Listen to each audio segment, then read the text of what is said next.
अस्सलामुअलैकुम, welcome back to my channel.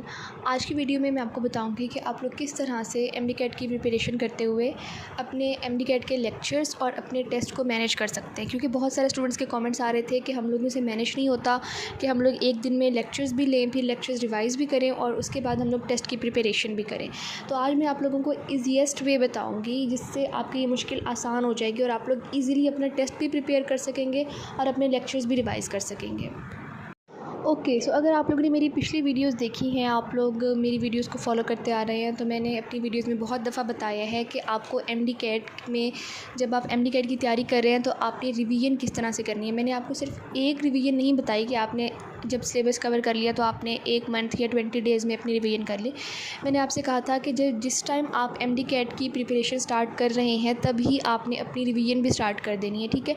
आपने daily basis के ऊपर रिवीजन करनी है, चाहे आप एक पेज ही क्यों ना रिवाइज़ करें। फॉर एग्ज़ाम्पल आज आपका एमडी कैट की प्रिपरेशन का डे 1 है, ठीक है। आज आपने एक लेक्चर लिया है, फॉर एग्ज़ाम्पल आपने बायो का किसी भी चैप्टर का बायोएनर्जेटिक्स का आपने लेक्चर लिया है, ठीक है। अब कल आपका एमडी कैट की प्रिपरेशन का डे 2 है। जब डे 2 होगा तो उसमें आपने क्या करना है, आप डे 2 में आपको मिला है लेक्चर मॉलिक्यूलर बायोलॉजी का, ठीक है। अब आप क्या करेंगे, आप जब लेक्चर लेकर घर आएंगे तो आपने क्या करना है, पहले आपने मॉलिक्यूलर बायोलॉजी के जो लेक्चर के नोट्स आपने बनाए हैं उसको आपने रिवाइज़ करना है। देन आपने मॉलिक्यूलर बायोलॉजी को बुक से पढ़ना है। उसके बाद आपने टाइम निकालना है अपने कल के लेक्चर की रिवीजन के लिए, ठीक है। कल जो आपने पढ़ा था बायोएनर्जेटिक्स उसके आपने नोट्स निकालने हैं और जस्ट 10 to 15 मिनट्स आपने देने हैं उसको। मैं ये नहीं कह रही कि पूरा घंटा बैठ के आप उसको रिवाइज़ करें। जस्ट विदिन 10 to 15 मिनट्स आप उसको एक गो थ्रू करें, जल्दी में गो थ्रू करें ताकि आपका ज़्यादा टाइम वेस्ट ना हो, क्योंकि आपने बाकी सब्जेक्ट्स भी करने हैं, फिर आपने अपना अगले दिन का टेस्ट भी प्रिपेयर करना है, ठीक है। तो ये है आपकी डेली रिवीजन जिसमें आपने डेली 10 to 15 मिनट्स एक सब्जेक्ट का पिछला वाला टॉपिक रिवाइज़ करना होता है। अगर आप इस एक स्टेप को अपने डे 1 से फॉलो करते आ रहे हैं ना, तो आप बिलीव मी आपको टेस्ट प्रिपेयर करने में कोई मुश्किल नहीं होगी। अब इसी तरह अगर आप डेली हर सब्जेक्ट को 15 to 20 मिनट्स या 10 to 15 मिनट्स उसकी रिवीजन आप करते आ रहे हैं पिछले टॉपिक्स की, तो जिस दिन आपका टेस्ट होगा उस दिन आपके पास बहुत ज़्यादा सिलेबस पाइल अप नहीं होगा, ठीक है। अगर आप 15 to 10 मिनट्स को ऐड करते जाएँ तो एक हफ़्ते में वो कितने ज़्यादा मिनट बन जाते हैं, एक घंटे में वो दो घंटे बन जाते हैं, ठीक है। अगर आप उसके 8 दिन मिलाएँ तो 4 दिन मिलाएँ तो ये आप लोग इसका अंदाज़ा लगाएं कि बजाय इसके कि टेस्ट वाले दिन बैठकर आप अपने 2 घंटे ज़ाय करें और नए सिरे से उस टॉपिक को दोबारा रिवाइज़ करें, आप डेली बेसिस पर रिवीजन करें। जब आप डेली बेसिस पर रिवीजन करेंगे तभी जाकर आपके टेस्ट में अच्छे मार्क्स आएंगे और आपकी रिवीजन होगी।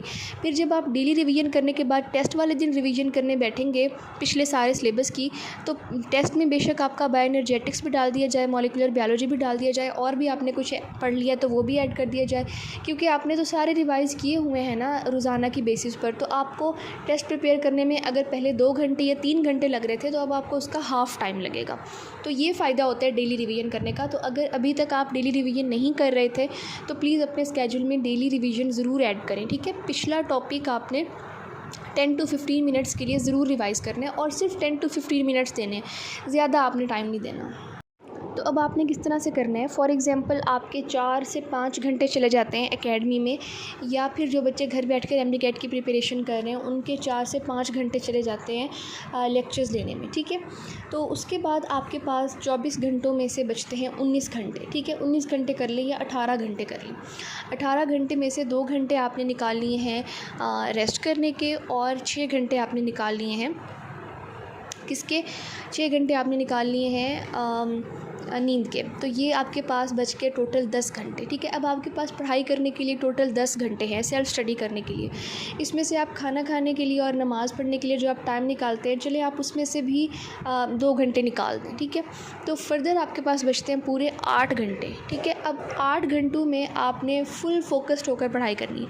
अब 8 घंटे में आप कैसे पढ़ाई करेंगे, अब आपको 8 घंटे में किस तरह से अपने टास्क्स डिवाइड करने हैं वो मैं आपको बताती हूँ। अब आपके पास पढ़ाई करने के लिए पूरे 8 घंटे हैं। अब 8 घंटों में क्या किया आपने, फॉर एग्ज़ाम्पल आपने 1 घंटा दिया बायो के लेक्चर को प्रिपेयर करने में, 1 घंटा केमिस्ट्री का लेक्चर आपने प्रिपेयर किया, 1 घंटा आपने फ़िज़िक्स का लेक्चर प्रिपेयर किया, 1 घंटा इंग्लिश का लेक्चर प्रिपेयर किया, आपके 4 घंटे यहाँ चले गए। ठीक है, 1 घंटे में बहुत अच्छा लेक्चर भी प्रिपेयर हो जाता है, बुक से रीडिंग भी हो जाती है। ठीक है, नेक्स्ट अब आ जाता है 4 घंटे आपके यहाँ चले गए। अब आपके पास मज़ीद 4 घंटे रह गए। 1 घंटा आपने दिया 15 मिनट्स हर चीज़ की पिछले दिन की रिवीजन को। ठीक है, यानी 15 मिनट आपने बायो का पिछला वाला टॉपिक रिवाइज़ किया, फिर 15 मिनट आपने फ़िज़िक्स का पिछला टॉपिक रिवाइज़ किया, फिर 15 मिनट आपने केमिस्ट्री का पिछला टॉपिक रिवाइज़ किया और 15 मिनट आपने इंग्लिश का पिछला टॉपिक रिवाइज़ किया। इस तरह 1 घंटा चला गया आपकी डेली रिवीजन के लिए। तो 1 घंटे में आपकी रिवीजन होगी, 4 घंटे में आपके लेक्चर रिवाइज़ हो गए, टोटल आपके पास 5 घंटे चले गए। अब आपके पास टेस्ट को तैयार करने के लिए 3 घंटे हैं। ठीक है, एंड ये भी मैंने आपको बताया था कि टेस्ट आपने किस तरह तैयार करना होता है। आपने बुक से भी पढ़ना होता है, उसके बाद आपने नोट से पढ़ना होता है और उसके बाद आपने प्रैक्टिस बुक से प्रैक्टिस करनी होती है। ठीक है, तो जो आपका प्रैक्टिस का टाइम है वो भी आपके टेस्ट की प्रिपरेशन में ही शामिल हो जाएगा।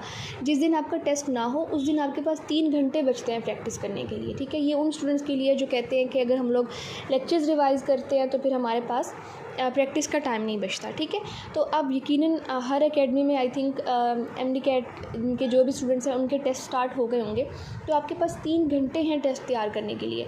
तो अगर आप लोग इस स्केड्यूल को फॉलो करते हैं तो बिलीव मी आप लोगों के पास मोर देन इनफ टाइम है टेस्ट तैयार करने के लिए।